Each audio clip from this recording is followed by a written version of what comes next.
არის ის რომ მე აუცილებლად უნდა ცოდვაში ჩავდო ფეხი იმისთვის რომ მივხვდე რომ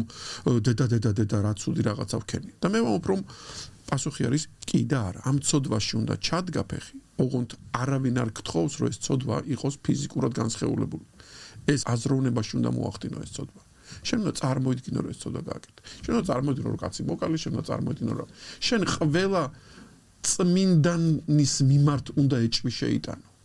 მერაბ მამარდაშვილი ამაზე იტყვის რომ ამ ცოდვისაგან ჩვენ წინასწარ ვართ გამოსყიდულები იმიტომ რომ შენ ამას აზროვნებაში აკეთებ შენ არავის არ ავნებ ამით მაგრამ შენ გულწრფელად და პატიოსნად აზროვნებ და ამ პატიოსან აზროვნებაში ავტორიტეტი არ აკავს შენ თუ აზროვნებაში ავტორიტეტი ყავს არ ახარ შენ პატიოსანი ადამიანი იმიტომ რომ პატიოსნება მოითხოვს ეჭვს საინტერესო ოკეი და ამ ეჭვს თუ დაძლევს რომელიღაცა ცნება ან მცნება მაშინ იტყვი რომ ყოფილა ეგრე